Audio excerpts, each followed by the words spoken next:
जी आपल्या आसपासची बातमी असेल आपणा सर्वांसाठीची. आपण पाहत आहात 7 मराठी न्यूज. कोपऱ्यातून आलेल्या पत्रकार बांधवांचं अगदीच मनापासून स्वागत. आज आपण आता थांबायचं नाही या सिनेमाच्या निमित्तानं पुण्यात पत्रकार परिषद आयोजित केलेली आहे. 1 मेला हा सिनेमा आपल्या भेटीला येतोय आणि यात एक सरप्राईज सुद्धा आहे. ते सरप्राईज पुण्यात इथे लॉन्च होत आहे महाराष्ट्रातील कानाकोपऱ्यातून आलेल्या पत्रकार बांधवांच्या समोर. ते तुम्हाला समजेलच, पण तत्पूर्वी या सिनेमाची स्टारकास्ट, दिग्दर्शक, तंत्रज्ञ आणि इतर मंडळींना आपण आमंत्रित करणार आहोत आणि त्यांच्याशी आपण संवाद साधणार आहोत. तर ह्या सिनेमातील जी लीड स्टारकास्ट आहे ती सगळी इथे उपस्थित आहे आणि ती आता आपल्यात येते. त्यानंतर मी त्यांना मंचावरती आमंत्रित करीन आणि मग आपण त्यांना बोलतं करणार आहोत. सरप्राईज मी तुम्हाला सांगणार नाही आहे, कारण ते सरप्राईज आहे, त्यासाठी अगदी 2-5 मिनिटं तुम्हाला वाट बघावी लागणार आहे.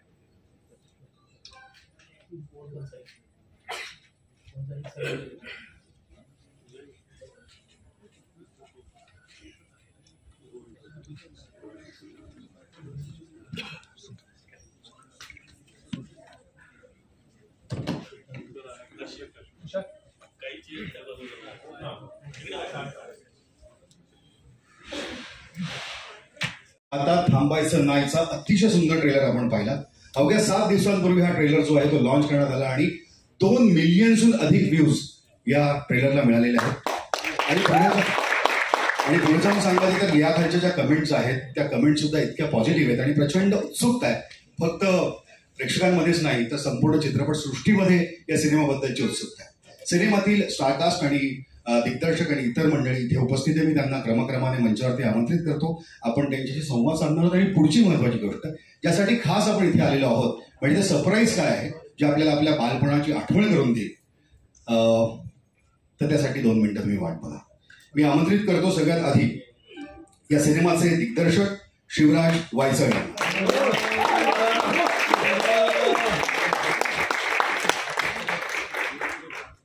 त्यानंतर शिरूरकर साहेबांना म्हणजेच आशुतोष गोवारीकर, सखाराम मंचेकर म्हणजेच भरत जाधव सरांना, मारुती कदम म्हणजेच सिद्धार्थ जाधव, सिद्धार्थाला मी आमंत्रित करतो. जयश्री कांबळे, लिस्टित माझं नाव का म्हणून प्राजक्ता हनमघर, आपल्या सगळ्यांचा लाडका अभिनेता आणि या सिनेमात शिक्षकांची भूमिका निभावणारा दिनेश माळी, निलेश माळी म्हणजेच ओम भूतकर. त्यानंतर मिस सीमा म्हणजे पर्ण पेढे, पव्या म्हणजेच प्रवीण डाळिंगर आणि या सिनेमाचे निर्माते तसंच झी स्टुडिओज मराठीचे बिझनेस हेड श्री भवेश जानवलेकर यांना सुद्धा आमंत्रित करतो. आणि सिनेमाचे क्रिएटिव्ह प्रोड्युसर तुषार हिरानंदानी यांनाही मी आमंत्रित करतो.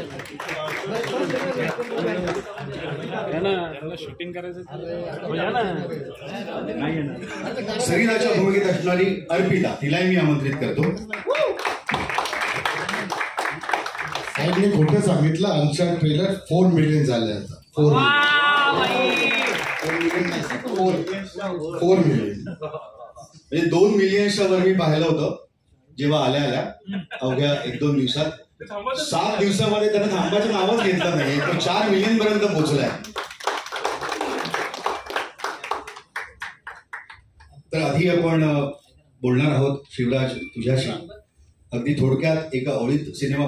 एका ओळीत तर नक्कीच सांगता येणार नाही, पण खूप प्रेरणादायी चित्रपट आहे. एका सत्य घटनेवर आधारित आहे आणि या घटनेवर आम्ही 1-1.5 वर्ष झालं काम करतोय आणि आज फायनली ती फिल्म 1 मेला तुमच्या समोर येणार आहे. तर त्याचाच जास्त आनंद आहे आणि कधी एकदा लोक फिल्म बघतायत आणि कळवतायत अशी उत्सुकता आहे. मला वाटतं या फिल्मचा जो सार आहे, पहिलं तर सगळ्यांना नमस्कार. या फिल्मचा जो सार आहे तो आहे की दुसरी संधी आपल्याला जीवनात खूप कमी मिळते आणि जेव्हा ती मिळते तेव्हा आपल्याला कळत नाही की ही संधी येते, कारण आपण ओळखू नाही शकत. आणि अशा वेळेला कोणीतरी व्यक्ती आपल्या जीवनात येते, ती सांगते की ही संधी आहे, ही घे. आणि जरी आपण त्याला ऐकलं नाही तर ती व्यक्ती आपल्याला कधी कधी सांगते की ही जर का संधी घेतली नाहीस तर तुझं जीवन समाप्त होईल. तशा वेळेला आपल्याला वाटतं की एक मिनिट आपल्याला हे चांगली हे ती ॲडवाईस आपल्याला मिळतं, तर ती संधी घेतो आणि ती आपण घेतो आणि आपण एका कामात सफल होतो. तर ती संधी येणं आणि त्याला ओळखणं आणि घेणं या फिल्मचा सार आहे. आणि ही मला खास करून काय वाटतं की ही कुठल्याही व्यवसायाला, कुठल्याही व्यक्तीला, कुठल्याही वयात अप्लाय होते. आपल्याला कधी कधी असं वाटतं की आपण आता आपलं वय वेगळं आहे आणि आपल्याला त्या संधीची काय फायदा होणार आहे, आपण त्याचा आपण काही आता उपभोग घेऊ शकत नाही, असं नाहीये. ती संधी कधी येऊ शकते ना, तुम्ही ती घ्या आणि ती घेतल्यावर आता थांबायचं नाही, असं त्याचं एक हे. मला खूपच मला स्क्रिप्ट जेव्हा मी ऐकली पहिल्यांदा शिवराजकडून आणि तुषार हिरानंदानीकडून, तर मी इमिजिएटली अट्रॅक्ट झालो आणि म्हटलं काही करून मला या फिल्मचा भाग व्हायचंय, कारण ही खूप महत्वाची फिल्म आहे. आणि आय एम व्हेरी हॅपी. मी खूप नशिबाने की मला हा रोल ऑफर झाला. उदय शिरोडकरजी यांनी जे काम केलेलं आहे हे खरोखरच खूपच उत्तम दर्जाचं आहे. त्यांनी जी योजना आखली आणि ती अंमलात आणली ही कमालीची बाब आहे. So very happy to be here standing in front of you. Thank you. Thank you. खरं तर सर स्टोरीज तुम्हाला माहिती आहे सगळ्यांना. फक्त एक मी मुद्दाम शिवराजबद्दल बोलेन की खूप छान गोष्ट त्यांनी सिलेक्ट केली. त्याचा पहिला चित्रपट असेल दिग्दर्शनाला म्हटलं तर त्यांनी कमर्शियल विचार केला असता मोठा, पण एक छान खऱ्या गोष्टीवर लक्ष घालून ती गोष्ट आपल्यापर्यंत आणण्याचा प्रयत्न, प्रामाणिक प्रयत्न त्यांनी केला आहे. आणि आम्ही सगळे कलाकारांनी म्हणजे अगदी कधी काय होतं, गोष्ट छान असेल ना तर ती प्रेझेंट करायला नक्कीच आवडते. शिवराजचं कौतुक आहे, त्यांनी प्रत्येकाला ती गोष्ट व्यवस्थित समजून सांगितल्यानंतर प्रत्येक जण त्या अनुषंगाने यात इन्व्हॉल्व आहे. आणि पहिल्या टीझरपासूनच लोकांनी कॅच केलं त्याला, त्यामुळे मला असं वाटलं की प्रामाणिक मांडलेला प्रयत्न आहे आणि तो सक्सेस होईल अशी अपेक्षा. 4 मिलियन व्ह्यूजचा आनंद आहे. नमस्कार.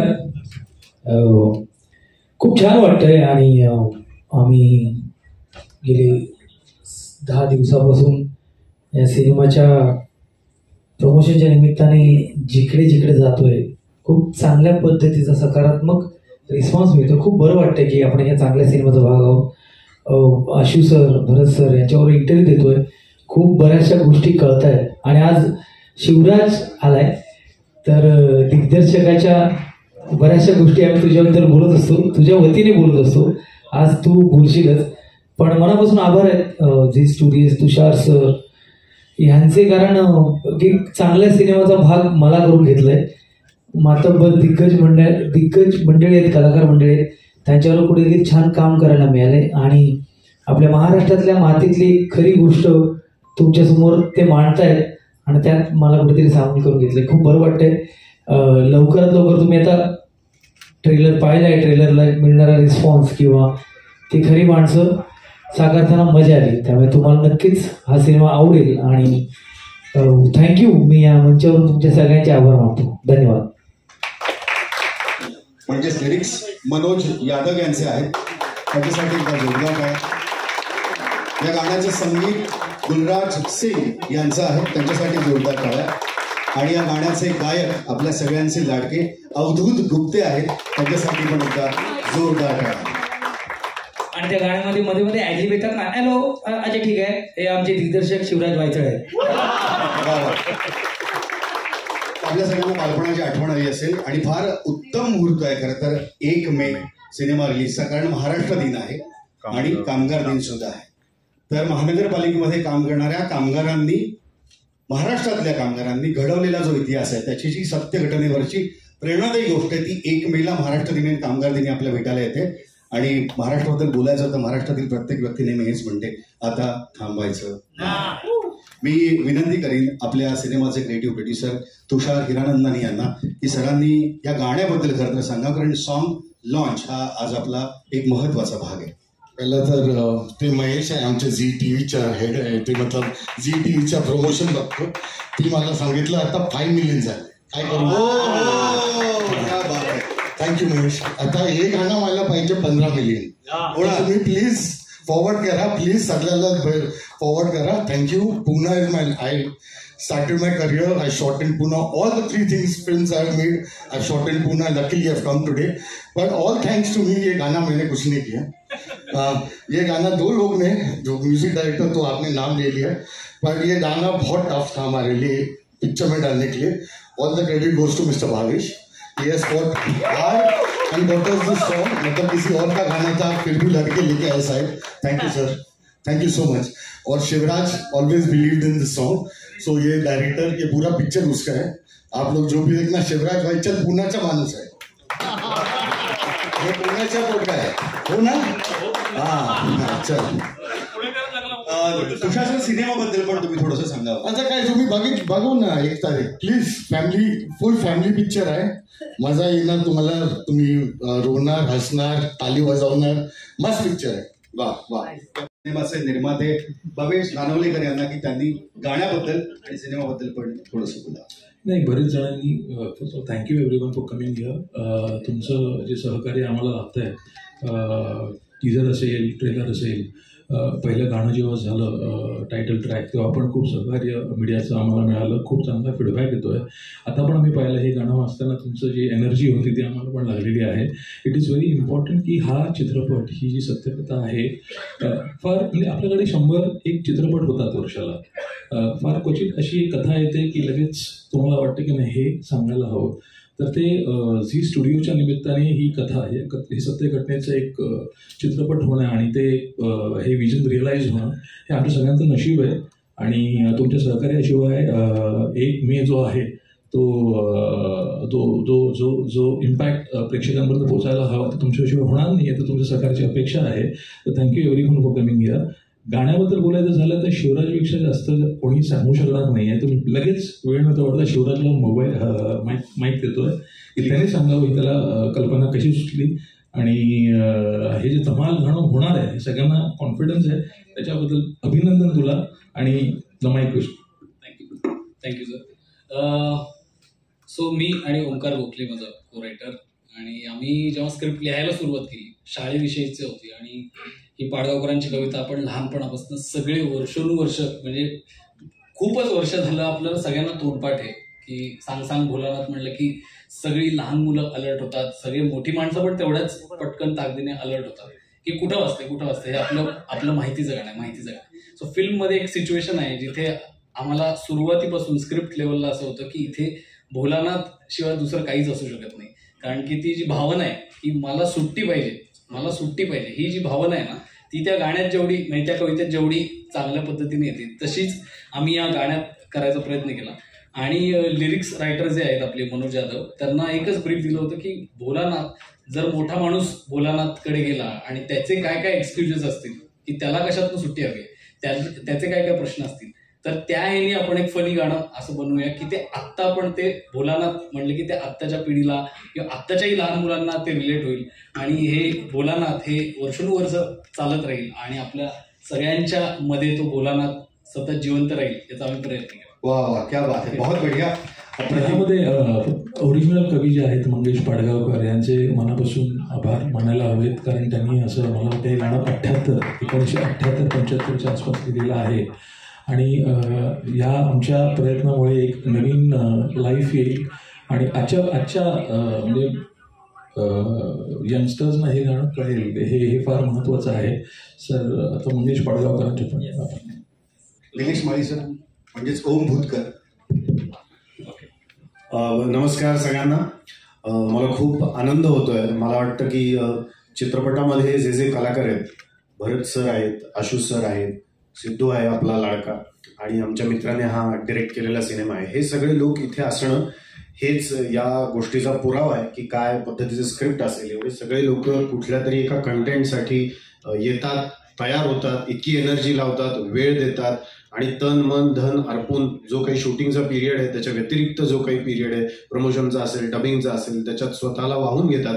त्याच्या मागे झी स्टुडिओज सारखी संस्था, तुषार सर उभे राहतात. या सगळ्या गोष्टी याचा पुरावा आहे की हा कंटेंट काय असेल. मी सुद्धा पहिल्यांदा कंटेंट जेव्हा शिवराज घेऊन आला, कंटेंटची भुरळ पडली होती मला. त्यात ते स्क्रिप्ट रायटिंग अतिशय उत्तम झालेलं होतं.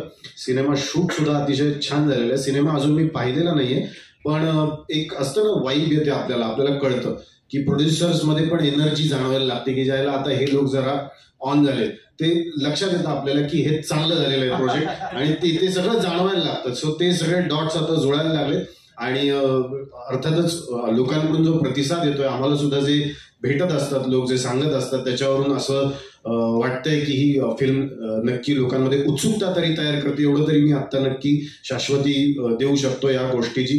कारण काय होतं, कधी कधी प्रमोशनल इव्हेंटमध्ये ना ऑब्जेक्टिव्हिटीचा सेन्स निघून जातो, कारण आपण त्याच आपली प्रसिद्धी चालू असते, पूर्ण प्रयत्न चालू असतो. त्याच्यामुळे आम्ही, शिवराज असेल किंवा सर असतील, हे अतिशय जागरूक असतात या बाबतीत, आणि ते याचं भान ठेवून याचा अंदाज घेत असतात की आपण ऑब्जेक्टिव्हली बघतोय ना, आणि हे याचं भान ठेवून सुद्धा असं वाटतंय की हो, फिल्म लोकांपर्यंत पोहोचतीये आणि ती लोकांना आवडतीये, म्हणजे जी काही झलक दिसते ती लोकांना आवडतीये. आता तुमचा जो रिस्पॉन्स होता या गाण्याला, तो सुद्धा या गोष्टीचा मला वाटतं पुरावा आहे. हे काही कोणी मॅनेज केलेले कोणी लोक नाही, तुम्ही स्वतःहून आलेले, प्रेमाने आमच्यासाठी, कौतुकासाठी आणि मराठी सिनेमासाठी आलेली तुम्ही मंडळी आहात. आणि तुम्ही हे भोलानाथ सारखं, ज्याच्याशी आपले ऋणानुबंध जुळलेले आहेत मराठी माणसाचे, ते गाणं ऐकून तुमच्या अंगावर शहारा येतो आणि तुम्ही आनंदाने इथे त्या गाण्यावर नाचायला लागता. हे इटसेल्फ प्रूव्ह करतं ही गोष्ट की हा सिनेमा नक्की सुंदर झालेला असणार आहे. 1 मे या शुभ दिवसावर, अतिशय शुभ मुहूर्तावर,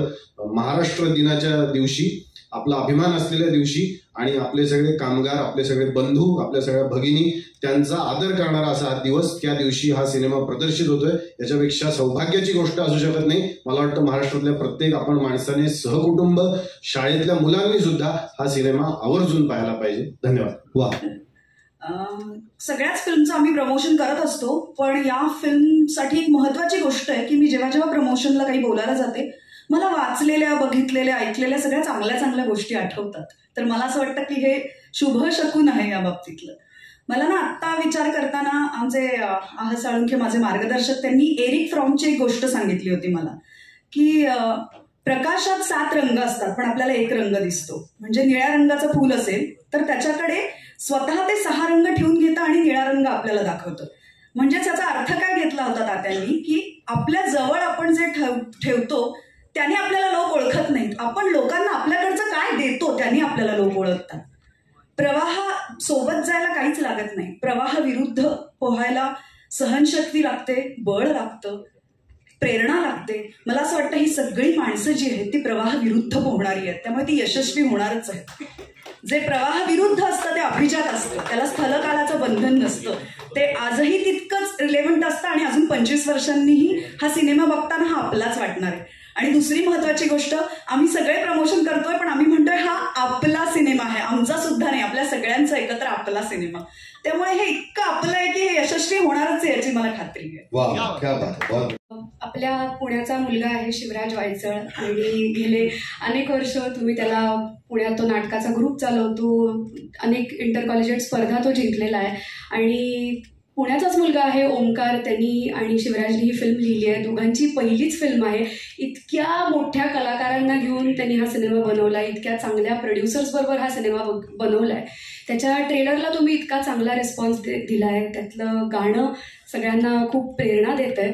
तर आम्हाला सगळ्यांनाच खूप आनंद आहे. आणि असं बऱ्याच वेळेला होतं की दिग्दर्शकाची फिल्म आहे, शिवराजची फिल्म आहे असं कदाचित म्हटलं जाऊ शकतं, पण या स्टेजवर उपस्थित असलेल्या कुणालाच असं वाटत नाही की ही त्याची एकट्याची फिल्म आहे, ती आमच्या सगळ्यांची फिल्म आहे, जी आता आपल्या सगळ्यांची फिल्म होणार आहे. आणि मला असं वाटतं हे त्याचं कौतुक आहे की प्रत्येकाला वाटावं की ही फिल्म आपलीच आहे. तर तुम्ही प्रेम दिलंच आहे आत्तापर्यंत या चित्रपटाला, आणि 1 तारखेला थिएटरमध्ये जा. तुमच्या जो व्हॉट्सॲप ग्रुप असतो ज्याच्यात आपले जुने शाळेचे मित्रमैत्रिणी असतात त्यांना सगळ्यांना घेऊन जा, कुटुंबियांबरोबर बघा, नक्की तुम्हाला मजा येईल. आणि असे काही सिनेमा असतात जे तुम्हाला जगण्याला बळ देतात. उदास वाटत असतं तेव्हा एखादा सिनेमा बघितला, म्हणजे इथे आशू सर उपस्थित आहेत, तर लगान बघितला की कशी आपल्याला प्रेरणा मिळते कुठल्याही क्षणी जेव्हा उदास वाटत असतात, तसं हा चित्रपट आपल्याला पुढचे अनेक वर्ष जगण्यासाठी बळ देत राहील अशी आम्हा सगळ्यांनाच इच्छा आहे. तर 1 तारखेला नक्की थिएटरमध्ये जा आणि बघा, आता थांबायचं नाही. असोसिएटेड आहोत, कारण captain of the ship Shivraj यांनी सगळ्यांना इतकं आपुलकीने बांधून ठेवलं. म्हणजे मी या फिल्मचं कास्टिंग पण केलं आहे, त्यामुळे मी आणि शिवराज खूप आधीपासनं जेव्हा कोणीच नव्हतं, जेव्हा आम्ही फक्त पीपीटी बनवायचो शिवराजच्या घरी बसून की चला आता आपण अशी अशी फिल्म करतोय, हा इथे आपण काय कोणाला देऊयात वगैरे अशा वगैरे चर्चा आम्ही करायचो, तेव्हापासून या फिल्मशी मी असोसिएटेड आहे. आणि इतक्या मोठ्या लेजेंड्स सोबत स्पेस शेअर करताना माझ्याकडे शब्द नाही आहेत, ऍक्च्युली खरंच नाही आहेत. आणि thank you Shivraj, thank you Tushar sir, thank you Bhavesh sir for allowing me to be part of this project. आणि शिवराज पुण्याचा मुलगा आहे, आम्ही एकत्र थिएटर करायचो आणि आज त्याची स्वतःची पहिली फीचर फिल्म येतेय, त्यामुळे खूप खूप अभिमान वाटतोय आणि खूप प्रेरणा त्यांनी दिली आहे सगळ्यांनाच ज्यांना या क्षेत्रात काही करायचंय. त्याबद्दल खूप खूप आभार आणि 1 मेला भेटूयात थिएटर. थँक्यू. शिवराज पुण्याचीच मुलं मुली आहेत सिनेमातील आणि इतर जी मंडळी आहे त्यांचं सुद्धा पुण्याशी अगदी घट्ट नातं आहे. आता हो, आणि आता प्रवीण, तुम्ही सिनेमाबद्दल काय? मी प्रवीण कुमार धनोबा, गोजरबाई डाळिंबकर. शिक्षण आपल्याला किती मोठं करते हे याचंच उदाहरण आहे. मी आता माझ्यासोबत सर आहेत, सिद्धार्थ आहे, आशु सर आहेत. माझ्यासाठी हीच मोठी गोष्ट आहे की मी त्यांच्यासोबत उभा आहे आणि इतकं भारावलेलं पण असतंय.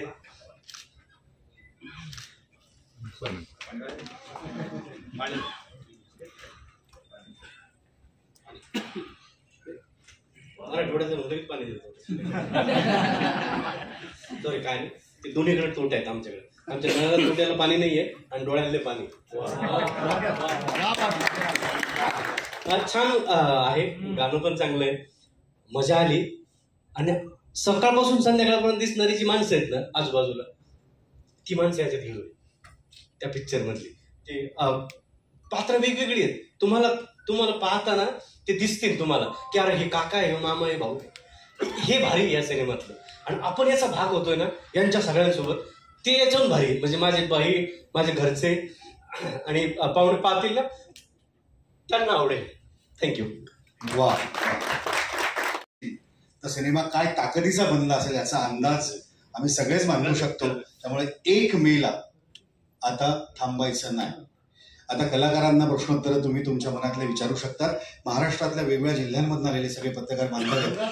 एक मिनिट, ओंकार भुतकरांना जो तुम्ही रोल दिलेला आहे त्यांचं पूर्ण नक्षाच बदलून टाकला. एक क्रिमिनल माध्यमातला राहुल्या आणि एका शिक्षक, तर याविषयी आपण 2 शब्द मगाशी ओळखलं सुद्धा नाही.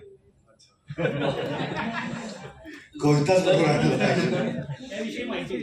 सो मी इथे पुण्यात नाटक करायला सुरुवात केली आणि तेव्हा मी आयुष्यात पहिलं पुरुषोत्तमचं नाटक होतं, त्यात ओम काम करत होता. 2 शूर नावाचं ते नाटक होतं BMCCचं आणि त्याला करंडक विजेतं ते नाटक होतं. आणि तेव्हापासून मी ओमचा फॅन आहे. तेव्हापासून मी त्याचं काम बघत आलो. विविध नाटकांमध्ये खूप इच्छा होती की याच्याबरोबर एकदा तरी काम करायला मिळावं, कारण तो म्हणजे बरीच कामं ओमची लोकांना माहिती नाहीत की त्यांनी नाटकांमध्ये आणि आषाढातील एक दिवस असेल त्याच्यामध्ये त्यांनी अप्रतिम कामं करून ठेवलेली. कॉलेज लेवललाही असतील आणि नंतर गालिब सारखं नाटक असेल, नंतर आता सुखन नावाचा खूप मोठा कार्यक्रम तो करतो, ज्याचं म्हणजे त्याला आम्ही पुण्याचा कोल्डप्ले असं एक सिक्रेट नाव ठेवलं की अक्षरशः त्याची जाहिरात टाकली की 5व्या मिनिटाला ते हाऊसफुल झालेलं असतं. सो इतकं मोठं काम तो करतोय. सो कधीपासून त्याच्याबरोबर काम करायची इच्छा होतीच. आणि त्याची व्हर्सेटॅलिटी, तो कुठल्याही रोलमध्ये आरामात शिरून जातो, आपल्याला कळतही नाही. आणि जेव्हा स्क्रीनवर आपण तेव्हा काम करताना बघतो तेव्हा त्याची जादू आपल्याला कळते. सो ओमचा मी आयुष्यभर फॅन राहीनच आणि या सिनेमातही त्यांनी अप्रतिम काम केलं. सो मला वाटतं की त्यातूनच ती सुरुवात झाली की सरांबरोबर काम करायचंच होतं आणि याच्याहून मोठी संधी मला वाटतंय. आणि सर मगाशी आशु सर संधीबद्दल सांगत होते, तर मला ही संधी घ्यावीशी वाटली आणि हे सगळे लोक जोडले गेले आणि याचा मला फार अभिमान वाटतोय. तुम्ही कसे पोहोचलात आणि दुसरं की गोवारीकरांसारखा सुपर दिग्दर्शक आणि भरत आणि सिद्धार्थासारखे 2 मोठे कलावंत, त्यांचं दडपण आलं का किंवा त्यांच्याकडनं काही मार्गदर्शन मिळालं? मार्गदर्शन तर 200% मिळालं. म्हणजे आम्ही जेव्हा स्क्रिप्ट ऐकवायला जायचो, मुळात आम्ही स्क्रिप्ट ची सुरुवात झाली 2023 मध्ये आणि त्याच्या आधी आमचे दुसरे प्रोड्युसर आहेत धरम वालिया, त्यांनी हे न्यूज आर्टिकल वाचलं होतं 2017 साली. तर तेव्हापासून डोक्यात होतं की ह्याच्यावर काहीतरी केलं पाहिजे. तर आम्ही 2023 मध्ये त्याचा सिनेमा लिहायला घेतला आणि तो फायनली आज मग आम्ही झीमध्ये जेव्हा वाचन केलं, ऐकवलं, त्यांनाही ती स्टोरी फार आवडली आणि मग तुषार सर आमच्यासोबत क्रिएटिव्ह प्रोड्युसर म्हणून होते. सो आम्हाला खूप खूप गोष्टी चांगल्या पद्धतीने मांडता आल्या आणि असे आम्ही या सिनेमाच्या गोष्टीपर्यंत आणि काय आता मेकिंगपर्यंत पोहोचलो. आणि ह्या सगळ्यांबरोबर मी म्हणलं तसं की या फिल्ममध्ये काम करणारे सर्वच लोक यांचा मी मनापासून फॅन आहे, चाहता आहे. यांची कामं मी लहानपणापासून बघत आहे. भरत सरांबरोबर मी माझं आयुष्यातलं पहिलं कमर्शियल नाटक त्यांनी मला दिलं होतं, ढॅन्ट डॅन नावाचं. तेव्हा आम्ही भरपूर त्याचे प्रयोग केले आणि तेव्हापासून असं होतं की अगेन ओमबद्दल जे मी सांगितलं तेच भरत सरांबरोबर की यांच्याबरोबर अजून एक काम करायला मिळालं पाहिजे, कुठली तरी संधी मिळाली पाहिजे. कारण त्यांच्याकडून नवीन गोष्टी शिकायला मिळतात की या आत्ता करिअरच्या या टप्प्यावर असताना त्यांना असं वाटतं की मी वेगळी काहीतरी भूमिका केली पाहिजे. मी 4 वर्ष सिनेमे नाही करणार, पण मला हवी ती भूमिका आल्यावरच मी फिल्म करीन. सो हा निर्णय पण खूप मोठा वाटतो आणि ह्यातनंच बरंच शिकायला मिळतं. सेम विथ आशू सर की ते इतका अभ्यास करतात स्क्रिप्टचा. म्हणजे त्यांनी जेव्हा त्यांच्या जुन्या सिनेमांमधले आपण किस्से ऐकतो तेव्हा आपल्याला कळतं की एक फिल्म बनवायला एवढा अभ्यास करायला लागतो. ते आम्हाला त्यांच्याबरोबर डिस्कशन करता करता 1000 गोष्टी सुचत जातात. आणि सिद्धू दादाबद्दल बोलायचं झालं तर त्याला मी म्हणजे ऐकवायला गेलो गोष्ट आणि त्यांनी पहिल्या दुसऱ्या वाक्यामध्ये मला होकार दिला होता आणि तेव्हापासून त्याची जी एनर्जी मिळते मला, म्हणजे शूटिंग संपल्यानंतर डिरेक्टर एकटा पडतो की त्याला कोणी विचारत नाही. तो आपला एडिट रूम मध्ये एडिटर सोबत बसलेला असतो फुटेजचं काय करायचं विचार करता करता. तर तेव्हा सिद्धू दादा मला जवळपास आठवड्याला 2-3दा त्याचा फोन यायचाच, काय भाऊ कसं काय चाललंय, मजा आहे ना, हा तू आराम करा, आता आरामात सगळं शांतपणे होते, टेन्शन घेऊ नको, आम्ही सगळे आहोत. सो हा जो दिलासा आहे हा सतत म्हणजे काम संपल्यानंतरही रोज म्हणजे फोन करून एक मोठ्या भावासारखं विचारत राहणं हे मला वाटतं की एक कलाकार म्हणून पण मला स्फूर्ती देणारं वाटतं. सो ही सगळीच माणसं यांच्याबरोबर काम करताना एक एक त्यांची ताकद मला मिळत गेली आणि त्यातूनच आता थांबायचं नाही सारखं काहीतरी. मुळात मला विचारायचं की गोवारीकर सरांकडे जाताना भीती वाटली का की एवढा मोठा डायरेक्टर आपल्याबरोबर काम करायला तयार होईल का? वाटलीच. म्हणजे आम्ही गेलोच असे होतो की बहुतेक नाही म्हणतील पण किमान स्क्रिप्ट तर वाचतील, काहीतरी स्टोरी तर ऐकतील आणि अशी संधी कधी मिळणार की आपण त्यांना काहीतरी ऐकवतोय. So thanks to Tushar sir की ते हात पकडून मला त्यांच्यासमोर मराठी पण करत नाही फारसे पिक्चर. हो, त्यांनी ते पण खूप चुजी आहेत आणि ते विषय आणि स्क्रिप्टला किती महत्व देतं ते आपल्याला त्यांच्या सिनेमात आणि कळतंच. आणि इव्हन त्यांनी लास्ट केलेला तो व्हेंटिलेटर सिनेमा केला, त्यानंतर हा सिनेमा केलाय. सो आम्ही ऐकवायला गेलो तेव्हा मला वाटलं होतं की आपण असं नरेशन देऊ की त्यांना ते आवडेलच, करतील नाही करतील. सो आम्ही त्या हिमतीने गेलो आणि असं दणदणीत नरेशन दिलं. पण त्यांनी मग स्क्रिप्ट मागितलं आणि दुसऱ्या दिवशी त्यांनी स्क्रिप्ट 2दा वाचून आम्हाला नोट्स सकट ते भेटले. तेव्हा असं झालं की त्यांनी म्हणजे आता ते आलेले, आता ते नाही म्हणणार नाही.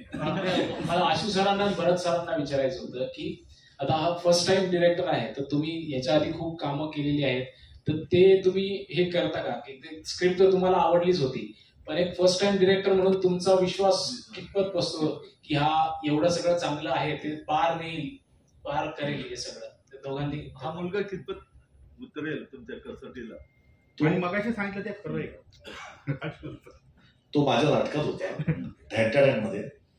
त्याचे काही सिक्वेन्स आम्ही ना एक वर्कआउट करत होतो मध्ये, त्याची एंट्री काही नाटकात आपण प्रयोग म्हणतो ना, जरासं काही चेंजेस करून बघूया, एक ट्रायआउट करून बघूया.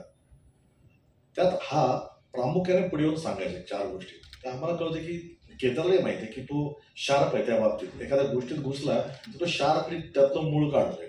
मग त्याची एकांकिका माहीत पाहिजे होती आणि त्यातलं पुण्यातलं काम ऐकून होतं. माझ्यावर काम केल्यामुळे मला माहित होता तो कसा आहे आणि हे झालं आधीच.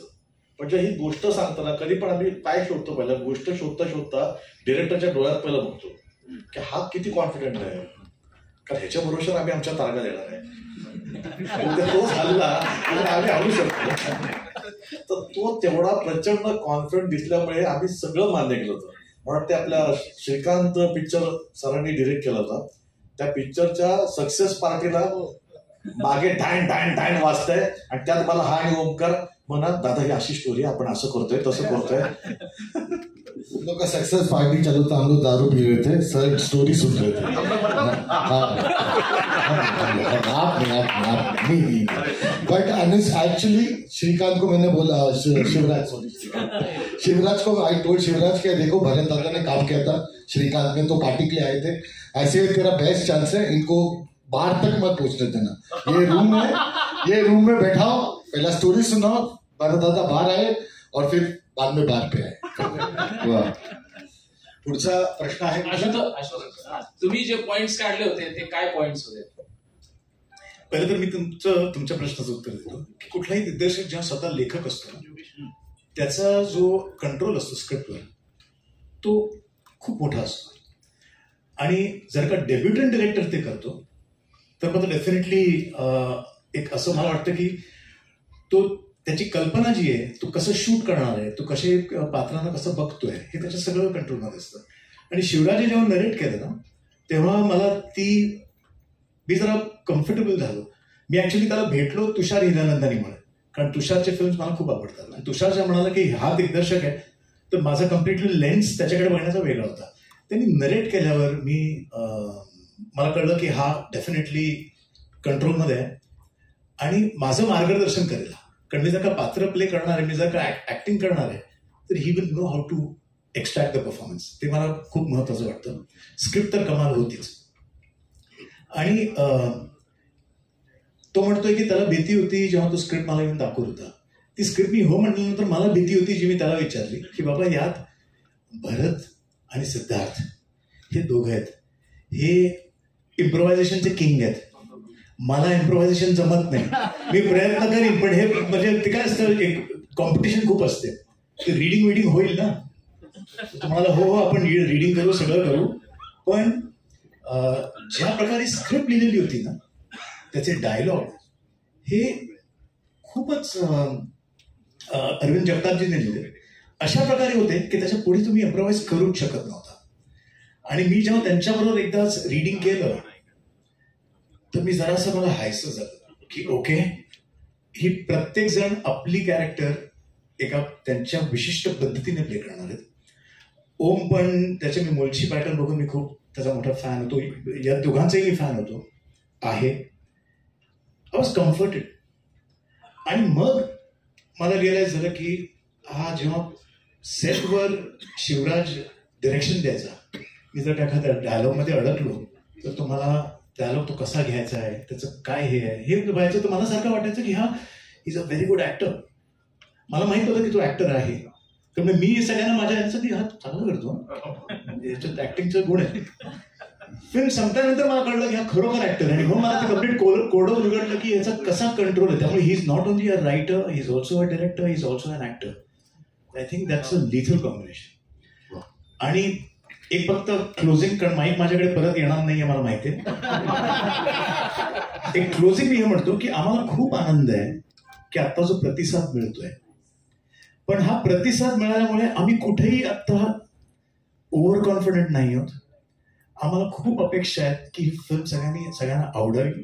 त्यामुळे आम्ही 1 तारखेला खूप संयमाने वाट बघतोय की ही फिल्म सगळ्यांपर्यंत पोहोचावी आणि सगळ्यांनी या फिल्मला त्या प्रकारे उचलावा ज्या प्रकारे आम्हाला आम्ही सिलेक्ट केली तशी त्यांनी सिलेक्ट करावी. सो फिंगर्स क्रॉस की फिल्म लोकांना आवडेल. थँक्यू. अजून काही प्रश्न? प्रश्न हा आहे की गिव्हअप करायचा नाही, हे तुम्ही ज्यावेळेस संघर्ष करत होता त्याचा काही रिलेव्हन्स ह्या मूवीशी आहे का? नाही, एकतर तुमचं पहिलं जाधव इंडस्ट्रीवर असं काही नाही. हा, ही इंडस्ट्री सुरू केली फाळके सरांनी, त्याचा आपल्याला अभिमान आहे. आणि इतकी वर्ष सातत्याने ते छान छान होत चाललंय. छान मुळात मराठीत चांगले प्रोडक्ट येत आहेत, प्रोजेक्ट चांगले येत आहेत, छान पद्धतीने विषय येत आहेत. राहता प्रश्न संघर्षाचा, या चित्रपटाची गोष्टच संघर्षमय आहे. खरं बघा, तुम्ही साधा विचार करा, आता आम्हाला कोण सांगितलं तुम्ही पटकन 10वीची परीक्षा द्या म्हणून, आपल्याला नाही जमणार. पण आणि ह्यात तर कामगार आहेत सगळे, म्हणजे कामगार रात्र शाळेत जाण्यासाठी कसे तयार होतील? म्हणजेच ओरिजिनली शिरूरकर साहेबांनी, उदय शिरूरकर साहेबांनी जे डेअरिंग केलं त्याला हॅट्स ऑफ आहे. आणि 10वी परीक्षा पास करायला लावली त्यांना, म्हणजे निलेश माळी सर आणि शिरूरकर साहेब ह्यांचं काय त्यांचा कॉन्फिडंट असेल की बाबा आणि आता चालू आहे तिथे, आता परत लोकांना 10वीला जर वाचायला मिळते, आता 12वीला बसतायत. म्हणजे की बघा, माणसाचा विचार चांगला पॉझिटिव्ह विचार करू शकतो. आणि मी आता परत त्या पॉईंटवर येतो की तो संघर्ष आहे ना, त्यांनी किती झेलला असला. आम्ही फक्त काम केलंय त्यात. तो संघर्ष इतका झेललाय. ऍज इट इज सेम आम्ही एकांकिका स्पर्धा करताना डोळ्यासमोर नाटक चांगलं व्हायला पाहिजे, हा संघर्ष असला. नाटकानंतर चित्रपट आपला चांगला असायला हवा, हा संघर्ष होता. आता चांगले चांगले रोल हातात यावेत, हा संघर्ष चालू आहे. त्यामुळे संघर्ष कुठे थांबत नाही. तुम्ही त्या संघर्षाकडे कसं उतरताय, कसं पाहताय, पॉझिटिव्हली पाहताय तर पॉझिटिव्हली तुम्ही उत्तर मिळणार. तुम्ही उथळपण त्याकडे लक्ष तर उथळ बनवते. त्यामुळे संघर्षाशिवाय पुढे सक्सेस नाही, एवढं मात्र करा. सिद्धू सर, एक तुम्ही मिनिट. जो आता रोल केलेला आहे चित्रपटामध्ये, ज्या वेळेला 10वीची परीक्षा आहेत म्हणून आपले शिक्षक आपल्याला मार्गदर्शन करतात आणि घरचा जो मुलगा आहे तुमचा, तो म्हणतो बाबा, नातू, बाबा तुम्ही शाळेला जाणार. या प्रसंगाचा आपल्या मनावर काय बितला असेल किंवा सिद्धार्थ सर तो क्षण सांगा. आता मी गोष्ट सांगत नाही पिक्चरचे, नातवाचं माझं काही रिलेशन आहे, जर सांगितलं तरी गंमत जाईल. पण जो नातू जवळ येत नसतो, तो शाळेत जातोय, त्याला अभिमान वाटतो, त्या डोळ्यात दिसते की आजोबा शाळेत जात आहेत, त्या नावाने नुसतं जवळ येतो, त्यातच तो भरून पावतो. अशा बारीक बारीक इमोशनल गोष्टी ह्याने छान पद्धतीने पेरल्या, जे आपल्याला आपल्या घरात आपल्या आजोबा क्लास घेताना आपण आजोबांना काय ते बोलतो, आजोबा जेव्हा एखादं वेगळंच काहीतरी छान जगातलं सांगतात तेव्हा आपण पण आश्चर्य त्यांच्याकडे पाहतो ना. अरे म्हणजे आजोबांना माहिती आहे गोष्ट, आजोबा आता कधी नव्याने कधी वेगळं करतायत, तर तो विषय ते मांडलाय. एकच गोष्ट तुम्हाला सांगायची, प्रत्येक कलाकार हा जबाबदारीने काम करतो आणि हा सिनेमा आमच्यावर एक मोठी जबाबदारी आहे. कारण आपल्या महाराष्ट्राच्या मातीतले अशा माणसांना मी रिप्रेझेंट करतोय ज्यांनी हा संघर्ष भोगलाय, ज्यांनी हा संघर्ष पार केलाय. प्रत्येक सिनेमाची गोष्ट ही वेगळी असते. आम्ही कलाकार ते पात्र निभवण्याचा प्रयत्न करतो. कधी विनोद असतो, कधी राग असतो, कधी प्रेम असतं. मी शिवराज वायचळ सर, तुषार हिरानंदानी सर, भव्य जनवलीकर सर यांचं मनापासून आभार मानतो. कारण एक अशी गोष्ट आणली जी गोष्ट तुमच्या आमच्यातली. मी शिवराजचं, अर्पिताचं यांनी कास्टिंग केलं म्हणून सांगतो की आमच्यात त्यांना ती पात्र दिसली आहेत आणि आम्हाला ते परफॉर्म करायला मिळते. याच्यासारखं दुसरं भाग्य नाही. कारण काहीतरी उड्या मारून, काहीतरी नाचून गाऊन आम्ही तुमचं मनोरंजन करतो, पण इथे त्या माणसाने जो संघर्ष जगलाय तो आम्हाला परफॉर्म करायला मिळालाय. त्यामुळे ही सर्वात मोठी जबाबदारी होती. आता आम्ही जे नाचलोय सांग सांग भोलानाथवर, हे आम्ही इव्हेंट सारखं नाचलो नाहीये, हा आमचा आनंद आहे. आणि ते कलाकार किंवा ती पात्र ना ह्या छोट्या छोट्या गोष्टीचा आनंद शोधत त्यांनी ह्या गोष्टी पार केल्यात. म्हणजे आता ज्या पद्धतीने प्रवीण डाळिंबकर किंवा आता आशू सर म्हणाले सेकंड चान्स आपल्या आयुष्यात खूप कमी मिळतो. आम्ही नेहमी म्हणतो की तुम्ही आता त्यांना नातवाचं विचारलं, सर तुम्ही प्रत्येक जण घरातले कर्ते पुरुष आहात. घर सांभाळण्यासाठी, कुटुंबाला सांभाळण्यासाठी तुम्ही जी धावपळ करताय त्याचं ऍप्रिसिएशन कधी नसतं आणि हवं पण नसतं. पण ते जर ऍप्रिसिएशन मिळण्यासाठीची एक संधी मिळाली तर काय होईल? कुणीतरी शिरूरकर येईल, कुणीतरी निलेश माळीसारखा माणूस येतो, बोलला तुझं पण स्वप्न जग ना, तू या तुझं स्वप्न जग, तुझ्या स्वप्नावर तुझ्या कुटुंबाचं स्वप्न पूर्ण होईल. तर ही गोष्ट छान पद्धतीने मांडण्याचा प्रयत्न आमच्या शिवराजने केलाय आणि त्यासाठी आम्ही सगळे इथे उभे आहोत. म्हणजे तुम्ही म्हणताय की कलाकार म्हणून आमचे इम्प्रेशन वेगवेगळे असतील, पण यातले भरत जाधव, यातले सिद्धार्थ जाधव हे ते कॅरेक्टर आहे जे खरे आहेत आणि त्या जबाबदारीने आम्ही तो काम करण्याचा प्रयत्न केलाय. त्यामुळे झी स्टुडिओज, भव्य सरांचं, तुषार सरांचा मी आभार मानतो. कारण एक खूप छान गोष्ट आशू सरांनी मस्त म्हटलंय, आम्हाला खूप छान ऍप्रिसिएशन मिळतंय टीजरला, ट्रेलरला, ह्या गाण्याला. आम्हाला उलट ना अंबर मास जास्त चढलंय. ज्या पद्धतीने मागावर्षी प्रेक्षक मराठी सिनेमावर प्रेम करतायत, आमच्या सिनेमाला ज्या पद्धतीने, आपल्या सिनेमाला ज्या पद्धतीने ऍप्रिसिएट मिळतं, अरे छान आहे रे, मस्त वाटतंय रे, काहीतरी प्रॉमिसिंग आहे. तर मला हे खूप बरं वाटतंय की इतकी वर्ष काम करून आपला मराठी सिनेमा अशा पद्धतीने रिसीव्ह होतोय. आम्ही काय एक्सायटेड आहोत. आज गेला पाऊण तास आम्ही उभे आहोत आणि फक्त सिनेमाबद्दल बोलतोय. तर ही गोष्ट ना इथली आहे, ती महाराष्ट्राच्या मातीतली आहे आणि ती तुम्हाला सांगण्याचा प्रयत्न केला. तो एकमेव असून ही भरत जाधव सिद्धार्थ ज्योतीची गोष्ट नाहीये, ही अशा सुपरहिटची गोष्ट आहे ज्यांनी खाकी वर्दीत सगळ्यांना सांभाळण्याचा प्रयत्न केला. तर तुम्ही नक्की बघा. आता थांबायचं. धन्यवाद. एक शेवटचा प्रश्न. तुम्ही जर मेन पोस्टर पाहिलात तर तुम्हाला दिसेल की एका शिक्षकाला उचललेलं आहे, शिक्षणाला उचललेलं आहे, शिक्षणाचा विजय झालेला आहे आणि तो कधीही आयुष्यात संपला नाही. असं होतं की पण there is a thought there की दॅट इज द की थॉट की शिक्षण आणि ते कोणीतरी थांबत नसतं. म्हणजे शाळेत याची गरज चालू राहायला हवं कारण आपलं डेस्टिनी आपल्या हातात असतं. That's bigger message. पण ठीक आहे, आता आपण सुट्टीची वाट बघायची. आज गाणं लॉन्च केलं. शिवराजजी तुम्हाला प्रश्न होता, शेवटचा प्रश्न. येस. गोवेकरांजींनी हा कंटेंट स्वीकारला म्हणजे हा चित्रपट सक्सेस होणार आणि यशस्वी होणार यात दुमत नाही. परंतु मराठी म्हणजे प्रमोशन करताना नेहमी आपण कमी पडतो. एवढा सुंदर कंटेंट आहे तर तुम्ही पण कमी पडला असं वाटतं. अजून आता म्हणजे प्रमोशन चालू आहे आणि मोठ्या प्रमाणात केलं पाहिजे. हो, म्हणजे प्रयत्न तर चालूच आहेत. आम्ही सगळीकडे प्रमोट करतोय, जिथे जिथे जाता येईल तिथे जाऊन प्रमोशन चालू आहे. सगळ्यांना पर्सनली लोकांना आम्ही व्हॉट्सअपवरती काय असेल मेसेज असतील, फॅमिली ग्रुप्स, हे ते मंदिरात सगळीकडे स्टँडी लावण्याचा प्रयत्न चाललेला आहे. सो सगळीकडे आम्ही पोहोचवायचा प्रयत्न करतोय. आणि आता कसं आहे की शेवटी फिल्मचं नशीब आहे ते फिल्मचं नशीब आहे आणि फिल्म जेव्हा लोक पाहतील ते एवढं नक्की आम्ही हे करतो की आपल्याला राहणार नाही की आपण दुसऱ्या कोणाला तरी मित्रांना सांगावं. कंटेंट सुंदर आहे. आशिष साहेब तुम्ही बघितलं प्रोमो आणि गाणं, तुम्हाला चांगलं वाटलं, तुम्ही करा ना प्रोमो.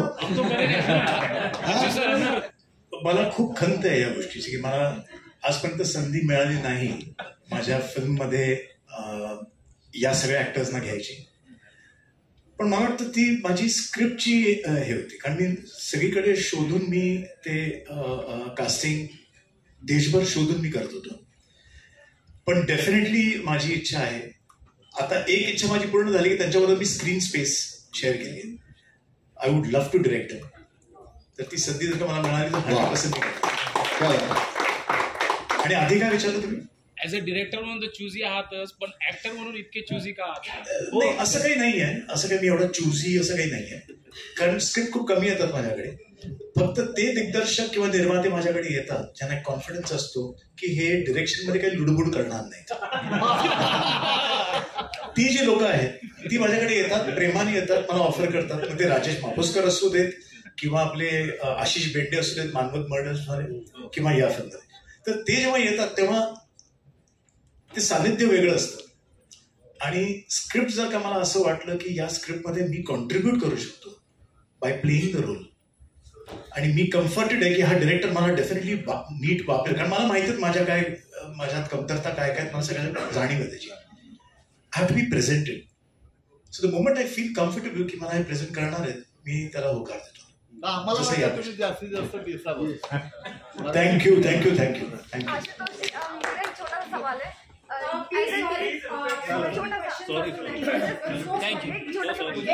हमने देखा इतनी अच्छी पिक्चर पर आप सभी को एज अ टीम इसको बनाने में क्या चैलेंजेस को फेस करना पड़ा, क्या कठिनाइयाँ मतलब आपके सामने?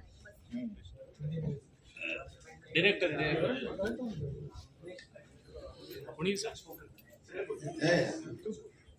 एक्चुअली मैं बोलता हूँ स्टार्ट हिंदी में बोलूँ ना. आपने हिंदी में पूछा क्वेश्चन तो हमने ये आर्टिकल देखा.